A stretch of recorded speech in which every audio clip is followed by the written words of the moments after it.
আসসালামু আলাইকুম। সবাই কেমন আছেন? আশা করি সবাই ভালো আছেন। আমিও আপনাদের দোয়ায় অনেক ভালো আছি। আমি ঢাকা যাইতেছি ডাক্তার দেখানোর জন্য। আজকে 1 বছর যাবত আমার পায়ে অনেক সমস্যা, আমার হাঁটতে চলতে অনেক সমস্যা, এই জন্য ডাক্তার দেখাইতে যাইতেছি। যাওয়ার কথা ছিল ডিসেম্বর মাসে, তো তার আগেই ডাক্তার দেখানোর জন্য ঢাকা যাইতেছি। সম্পূর্ণই আল্লাহর ইচ্ছা, আল্লাহর হুকুম ছাড়া তো কিছুই চলে না। তো আল্লাহ চাইছে যে আমি আগেই যাই, এই জন্য আমার ঢাকা যাওয়া।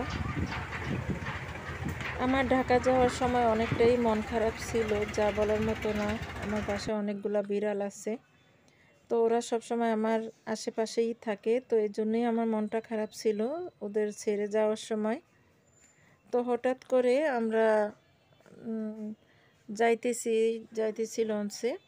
হঠাৎ করে দেখি আমাদের কেবিনের ভিতরে ছোট একটা বিড়াল ঢুকে গেছে। তো আমার মেয়েকে আমি বললাম যে বিড়ালটা ধরে আমার কাছে নিয়ে আসছে। তারপর দেখি কেউই খোঁজে না, অনেকেই জিজ্ঞেস করছি বিড়ালটা কার। চমক হাসতেছে, চমককে জিজ্ঞেস করলাম কোথায় যাও, বলতেছে ঢাকা যাই। জিজ্ঞেস করলাম যে কেন যাও, বলে যে তোমার ডাক্তার দেখাইতে যাই। ওর আব্বু মারা যাওয়ার পরে আর আমাদের হয়তো ঢাকা যাওয়া হয় নাই। 6 বছর চলে আমরা ঢাকা থেকে আসছি। ওর আব্বুকে নিয়েই শেষবারের মতো গিয়েছিলাম। তো এখন আর যাওয়া হয় নাই, এখন আবার আমার যাওয়া শুরু হইল। আমার পায়ে অনেক সমস্যা, তো আল্লাহ জানে আমার পায়ের কি অবস্থা হবে, ডাক্তার কি বলে, যাওয়ার পরে বুঝতে পারবো। তো বিড়ালটা পরে আমি নিলাম, নেওয়ার পরে আমি বিড়ালটাকে কোলে নেওয়ার সাথে সাথে বিড়ালটা ঘুমাইয়া গেছে। তো আমরা সিটেই যাইতেছিলাম ঢাকায়, তো জিজ্ঞেস করলাম কার বিড়াল কার বিড়াল, তো কেউই বলল না যে আমাদের বিড়াল। তারপরে এই বিড়ালটাকে ঢাকায় এবং আমি আবার এটা নিয়ে আসি বলাতে।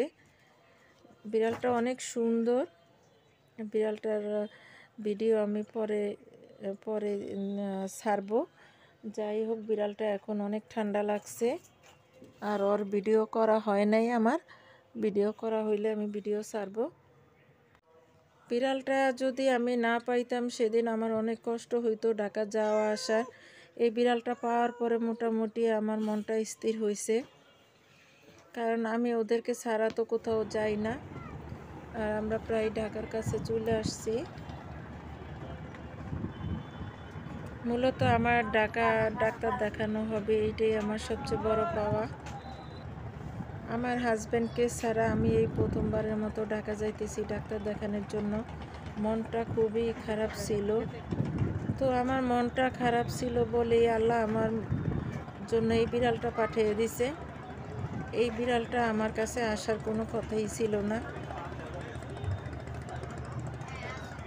এমন সময় আমি বিড়ালটা পাইছি যে সময় আমার মনটা খুবই খারাপ ছিল। বিড়ালটা পাওয়ার পরে আমার মনটা অনেকটা ভালো হয়ে গেছে। সবাই ভালো থাকবেন, আমার জন্য দোয়া করবেন যাতে আমি তাড়াতাড়ি সুস্থ হয়ে যাই। আসসালামু আলাইকুম, আল্লাহ হাফিজ।